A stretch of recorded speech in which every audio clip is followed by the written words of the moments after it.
right, y'all. So rather than cutting your notes in half, we're gonna do them all the way through because the first part of your notes is just some vocab. And so the first part of this should be pretty easy. And really the second part should not take too long as well. So if you'll take a look at the top, okay, we're gonna look at polynomial graphs today. Okay, so the first thing we're gonna define is what a zero is. Okay, and a zero is gonna be the points where the graph crosses the x-axis. Okay, so we're gonna also sometimes call that a root. And we're gonna also sometimes call that an x-intercept. So if you are asked to find the zeros or the roots or the x-intercepts, you're doing the exact same thing, no matter which of those words it uses. You're gonna look on the x-axis is this one, and you're just gonna find everywhere that it crosses it. Okay, so for example, it crosses it here at -7. Then it crosses it again here at 1 and then here at 5. Okay. So if it asks for a zero, a root, or an x-intercept, that's what you're looking for. Okay, if it asks for a positive interval, say all of your positive intervals are going to be above the x-axis, negative intervals will be below the x-axis. So intervals where the graph is above are positive, and then below would be considered negative. So what I'm gonna do is just cover it up in halves. So if I cover up the bottom half, okay, everything below, then I can see that my graph is positive here to here, and then here to here. And you just pretend like everything below doesn't count. So let's list this as an interval. Where does it start? What number? And then till when? Till 1. So you would go like this, -7, comma 1. Okay, this is your start number. This is your stop number, just like the interval notation we learned before. Okay, then if I put my ruler back, okay, I didn't just have the -7 to 1. I also had this piece here, which starts at this number and then goes on forever. So what number does it start at? 5, and it keeps going forever. So we're going to put infinity. Okay, if you have multiple pieces of the number line that you want to include in your answer, you're going to put a U between them. Okay, that's the union symbol, and it just means you have multiple chunks of graph. When I want the negative intervals, I'm going to pretend the top half of the graph is gone, and I'm just looking for where it's below the x-axis. So I have this piece here, and then I have this little baby piece here. Okay, so let's list those two pieces. I'm going to do this little short one first. What numbers is that between? 1 and 5. Union. And then for this piece, I see that it starts at this number, -7, but then it keeps going to the left forever and ever and ever. So we know that's negative infinity, but make sure that you put the negative infinity first till -7. So it should look like this. Okay, so you have to go left to right.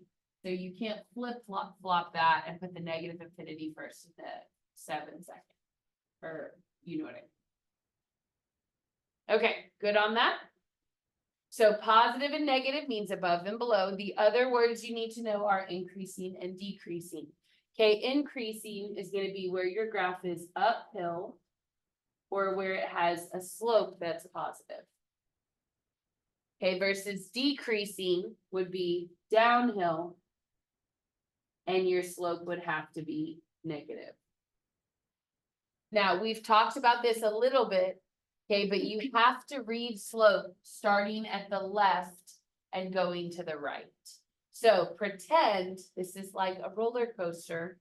The cart has to start on this side. Okay, so there the person is. Okay, and the cart, they have to go this way. So at the beginning, are they going uphill or downhill?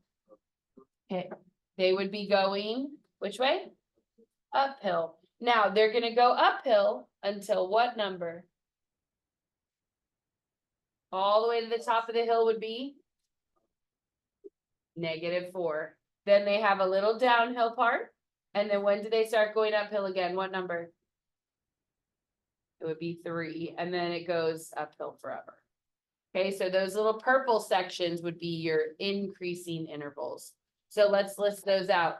I would start all the way back here at -infinity, and I'm gonna stop at -4. I have another section, so I'm gonna put my little U symbol. And then I started going uphill again at 3 until infinity. Okay, next we want decreasing intervals. That would be the downhill section of the graph. Where did the downhill part start? What number? -4, and then it goes all the way until 3. Okay, since I only have one section there, I don't need the U symbol. I would just put -4 to 3. Okay, do we feel like we can do that?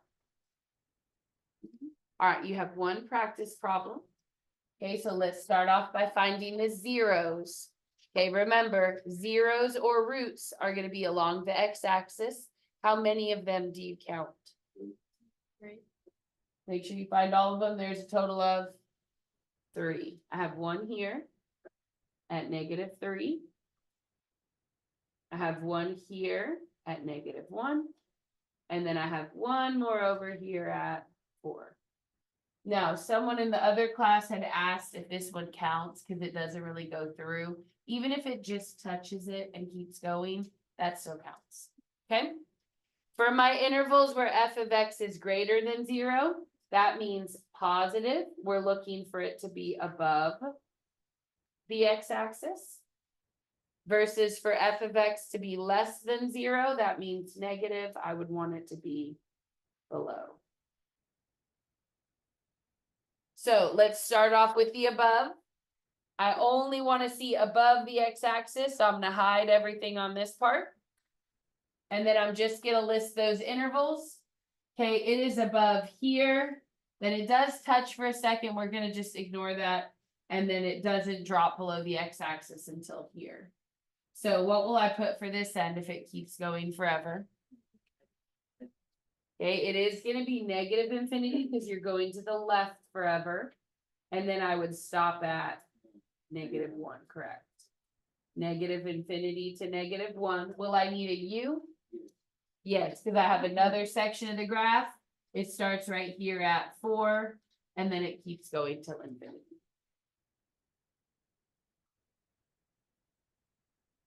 Okay, for my below section, I'm going to move my ruler to cover everything on top. Okay, and I see that my below starts at -1, ends at 4. Okay, I do not need a union for that because there's only one chunk of the graph that's below.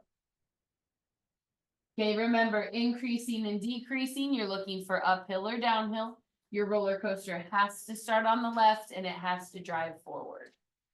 Okay, so write those down for me and then we'll write them down together.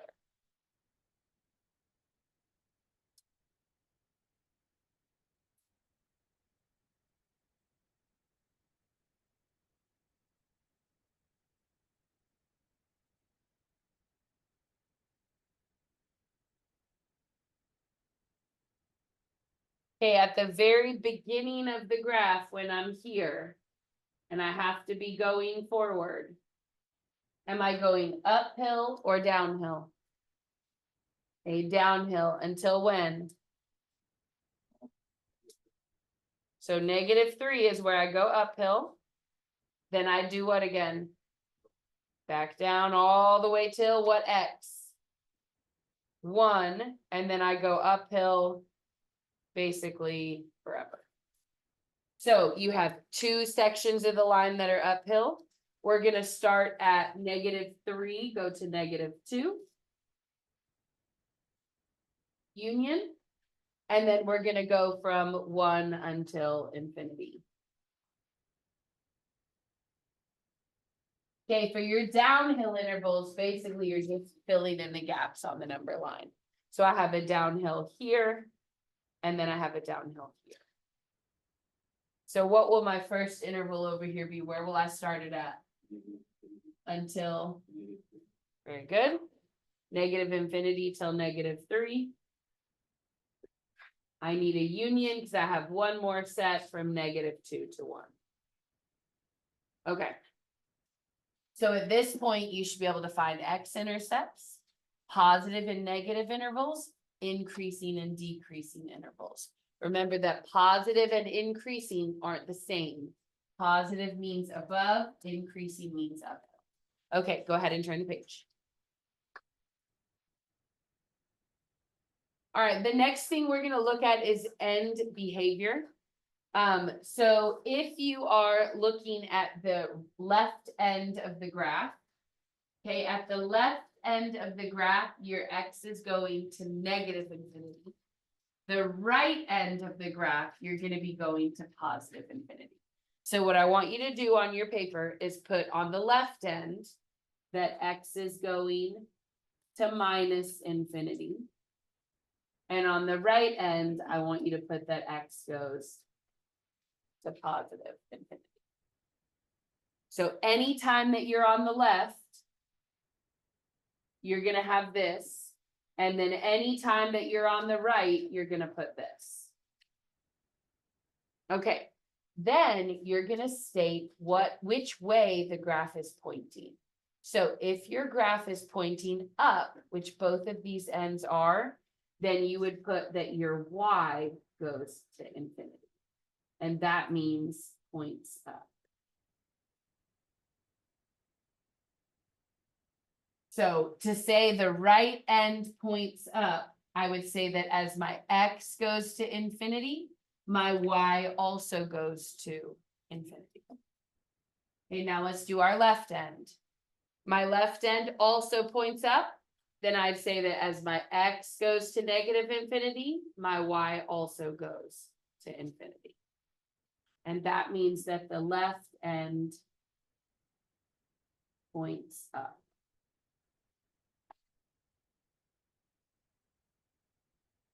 Okay, let's look at the next graph.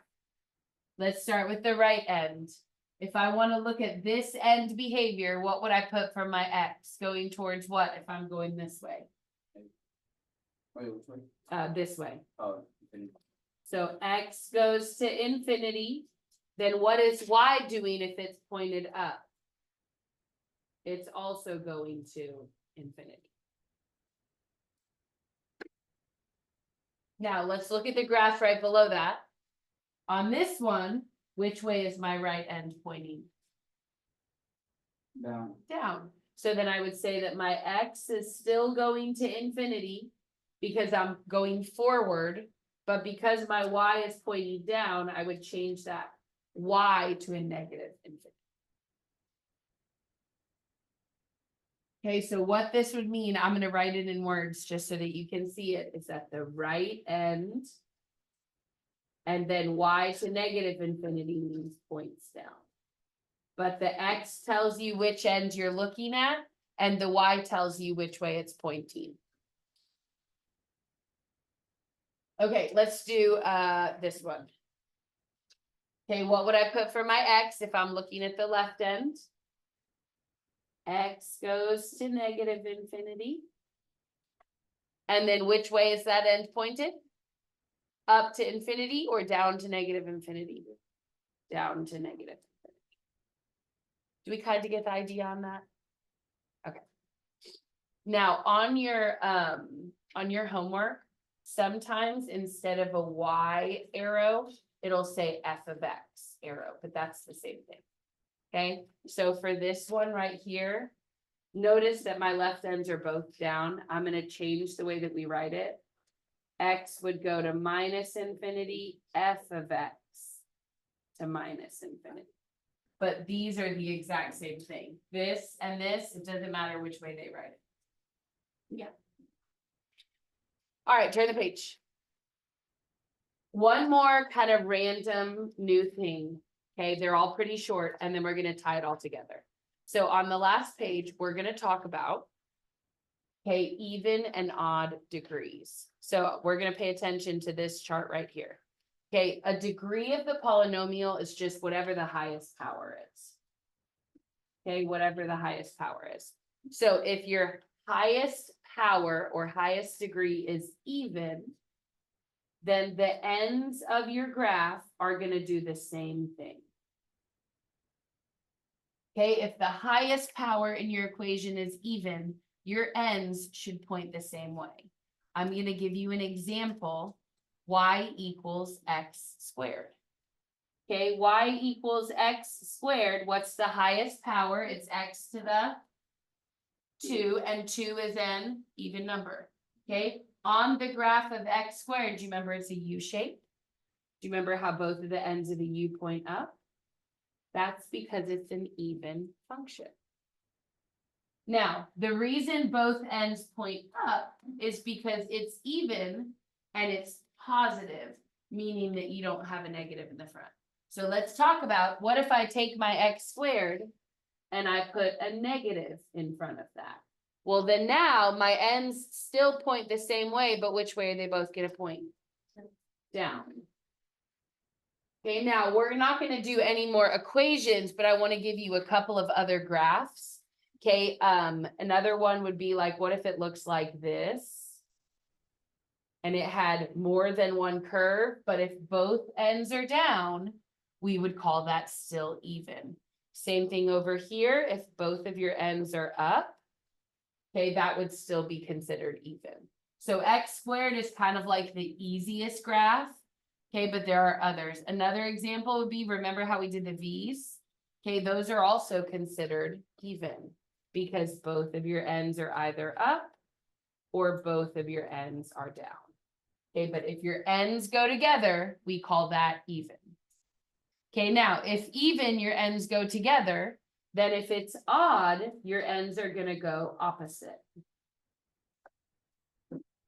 If it's odd, then your ends are going to go opposite. And an easy example for opposite that we've already covered would be y equals x cubed. And if you remember on x cubed, it was like the squiggle graph. Okay, so it went like this, where one of your sides was up and the other side was down. If it's a positive leading coefficient, you're going to start low and end high. Versus what happens if I change my x cubed to a negative, you're just going to flip-flop it. So instead of your squiggle going uphill, now your squiggle is going to go downhill. Okay, so this would be an odd degree because my ends are opposite, but I start high and I end low. Okay. Start high and end low. Okay, so now what we're going to do is we're going to go back over the graphs on that page that we just did, and we're going to label if it's even or odd, and if it has a positive or a negative coefficient. So flip back to the page that we had those 3 graphs on. And we're just going to label them, okay, based on their even or odd type and positive or negative type. So look at the first one. Are your ends together or opposite? Okay, for this one, they both point which way? Up. So then that makes it even degree. And then if both ends point up, is it a positive or a negative coefficient? Okay, positive coefficient. Okay, go down to the next one. Are my ends together or opposite? That makes it odd degree. Okay, and then if you want to go back and look at the positive and the negative, this one starts at the bottom and ends at the top. Is that a positive coefficient or a negative? That is positive. Okay, positive coefficient. Okay, then take a look at the next one. Are my ends same way or opposite way? Same, so it's going to be even degree. And then if they're both pointed down, what would I know about the coefficient? It must have been negative. Do you get the idea? Yes. Okay. All right, so now we're gonna kind of tie in why we learned how to factor last class. So if you will turn please to this one. Okay, we have another example of the vocab. We're gonna skip it and go down to the next, right here. Okay, remember that we talked about zeros. Zeros is where your graph hits the x-axis. You can find the zeros algebraically, okay, using factoring, which is what we learned last class. So in order to find the x-intercepts, which are also called zeros, you're gonna take the equation and set it equal to 0. After you set it equal to 0, you're gonna find where the graph passes through the x-axis. So let me show you what I mean by that. Let's take a look at number 4. Okay, first thing I'm gonna do is I'm gonna take the equation and I'm gonna set it equal to 0. Then I'm gonna think through the 3 ways that we learned how to factor last class. In case you forgot, I'm gonna list them out for you. We did GCF. We did trinomials, that's the AC chart. And then we did perfect squares. Okay. So that being said, look at your problem, look at your types. Which one can we use for x squared plus 7x? GCF is correct. What is the GCF? They both have an x. So I'm going to take the x to the front. Remember, that's how we GCF. What is left over from the x squared? Just an x. What about from the 7x when I divide the x out? Just a 7. Okay, then there's a rule that whenever you have 2 things that times to 0, so like x times this gives me 0, you can break them down each into their own little baby equation. Okay, so I'm going to say, all right, well, if these times to 0, then either x is equal to 0 or x plus 7 is equal to 0. And then from there, you'll solve 2 mini equations instead of 1 big equation.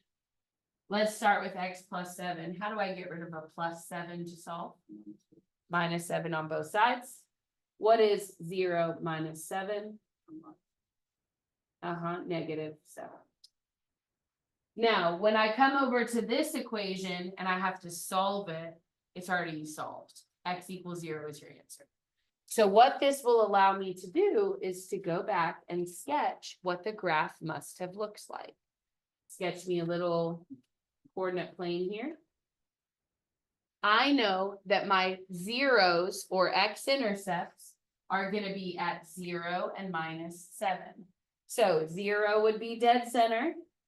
Minus 7 would be 1, 2, 3, 4, 5, 6, 7. I know that it touches the x-axis here and here. Okay, then I also know if it's even or odd based on the highest power. What's the highest power in my equation? X to the what?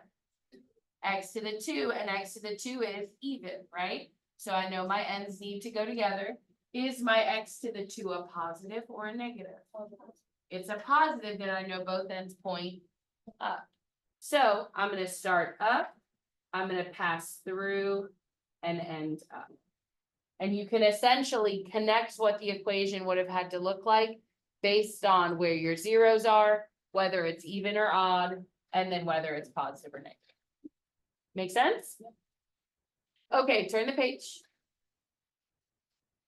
Okay, we have, I think, just 2 more of these. Let's start with x squared minus x cubed minus 9x. Set it equal to 0. And then what can I do first on this? Okay, GCF of what? Okay, we're going to divide an x out. So my x comes to the front. My x cubed is now just an x squared. And then my minus 9x is now just a minus 9. Okay, from there, I can factor this again. Look back at your list if you don't remember. It was GCF, the AC chart, or perfect squares. What can I do on that? Perfect squares is correct. Very good. So if I square root x squared, that's going to go to x times x, right? So let me open up two parentheses. Each with an X in front. And then what's the square root of 9? And remember, it's plus or minus 3. So I'll put a plus 3 in one. I'll put a minus 3 in the other. And then remember, whenever your equation equals 0, you take each multiplied part and you make like a little baby equation and just solve it by itself. So what that means is my X could equal 0, but that's an answer. It's already solved. X plus 3 could equal 0, or X minus 3 could equal 0. So if it's an X plus 3, how do I get rid of it? Subtracts the 3 across, very good. Which means that X is gonna equal -3. And then for my last one there, I have an X minus 3, how do I solve that? Add the 3 across, which means that X is gonna equal 0 plus 3 is +3. Okay, before we keep going, can I just point out the pattern? That if it's a +3 in the parentheses, how did the answer come out? The opposite. And if it was a -3 in the parentheses, how did it come out? Positive. That's always gonna happen, okay? So let's do your graph. Put x-intercepts, zeros or roots, whatever you want to call them, at 0, at -3, and at +3. Okay, then look back at your original equation. Was it even or odd? It was originally an x3, which is odd. That tells me that my ends need to go opposite directions. So it's odd degree. And then for the x3, is it a positive or a negative on that term? So make sure you're looking at this guy. So x3 is positive because it doesn't have a negative on it. So we're gonna put positive coefficient. Okay, look back at your notes. I know the ends have to go opposite. If it's a positive coefficient, where does it start? At the bottom, and it ends at the top, but you have to pass through at each of those dots. So I'm gonna start here. I'm gonna go pass, pass, pass. And you're just essentially gonna pass through each of those points, making sure you start at the bottom, end at the top. Okay, one more equation left, and then we're done with your notes for today. Number 6, what can I GCF out of that equation? 2x. Okay, and make sure that if there's a negative on the front, you always want to take the negative out with it. So I'm going to take a -2x out. And I forgot to put my equals 0, so I'm just going to put it here, equals 0.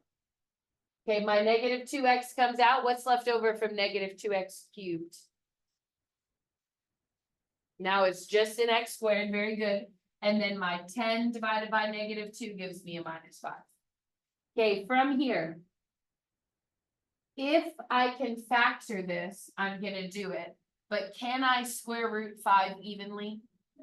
No, then you're gonna set that piece equal to 0 without breaking it down. So I'm gonna have -2x equals 0. And I'm gonna have x squared minus 5 equals 0. So just because I can't factor it, it doesn't mean it won't still give me answers.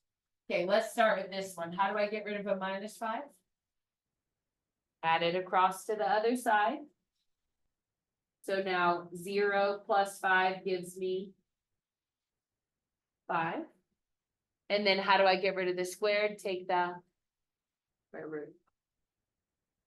So I have x equals whatever the square root of 5 is. Now you should remember from algebra 2, but maybe you forgot. Whenever you take the square root, you should put a plus or a minus in front. So remember, like when we square rooted the 9 up here, and I said it's plus or minus 3, that's the same thing here. It's plus or minus the square root of 5. Okay, now take a look at your other equation. How do I get rid of a -2 times by the x? Divide is correct. But what happens when I divide 0 by anything, what is it gonna still be? It's gonna still be 0. Now, how many total answers did I get? I got 0. I got the positive square root of 5 and the negative square root of 5. So I want to point out something else to you, that if your function is an x to the 3, you should get 3 answers. How many answers did I get when it was only x to the 2? We only got 2 answers. So whatever your power is, that's how many answers you should get. All right, let's do your graph. 0 is going to be dead center. Plus root 5, we're just going to put it over here. Okay, it's going to be 2 point something. And then negative root 5, we know that it would be somewhere over here. Okay, then from there, look at your original equation. Was the highest power even or odd? Odd, and what was the number in front of it, positive or negative? Negative. So this is an odd degree with a negative coefficient. Where should your graph start? At the bottom or the top? Top, and it should end at the bottom. So I'm going to start up here, pass through, pass through, pass through. Make sense? All right, I'm going to have you pull out your computers in just a second. One more thing I want to point out to you. So remember how we said the parentheses and the answers are always opposite? Okay, where did the x have to be to give me a 0 in the equation? You remember it had to be like in the front? So a way for you to remember that is if 0 is an answer, you need an x on the outside. So outside starts with 0, 0 is the answer. Okay, so now open up your Delta Math for me.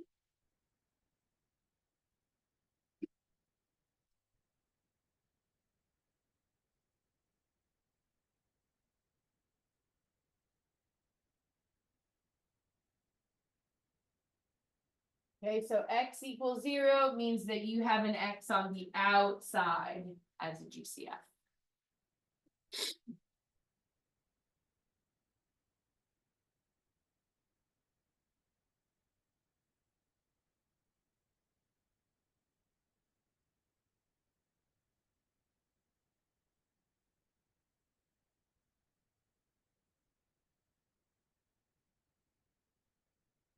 Okay, then the one that I want to do together is going to be selecting the equation from roots. And I want to do which one? I think the second. No, not the second.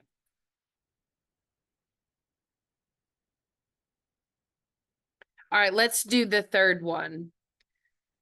So go into your selecting equation from roots. And it's going to be the third one of that type. Okay.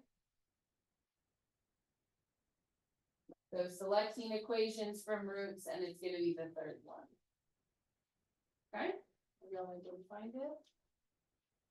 Okay, first thing I want you to do is count how many times it crosses the x-axis.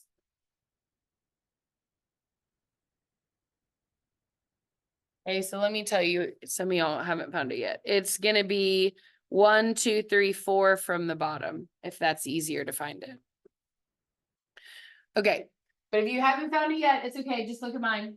How many times does it hit the x-axis? 3. Then my equation needs to have 3 x's in it. So which row can I eliminate automatically? The top. This has an x and an x. That's not enough. This has x and x, but I need a total of 3. So automatically top 2 answers are out. Okay, then where does it cross? It crosses at 0, which means I need an x on the outside. Do I have that in both answer choices? Yes. It crosses at -2 and -4. What should the parentheses say? +2 and +4. Because remember, the answer and the parentheses are always opposite. So if I want -2 and -4, I want this answer. Does that make sense?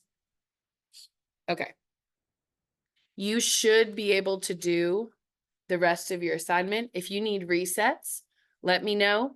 There is one other thing. Oh crap, I think I picked the wrong one. Make sure you pick this answer. I clicked the wrong one, sorry. So X in front, X plus 2, X plus 4. Yeah. Did you pick the same one I did? Whoops.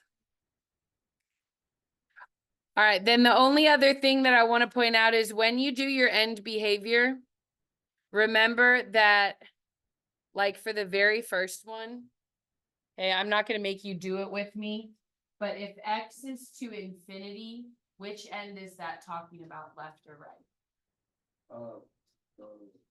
X to infinity goes with the right end. And then what about X to negative infinity? That's the left end. And it always doesn't come in the same order. So just make sure you read those carefully. Okay? All right, ask me if you need help.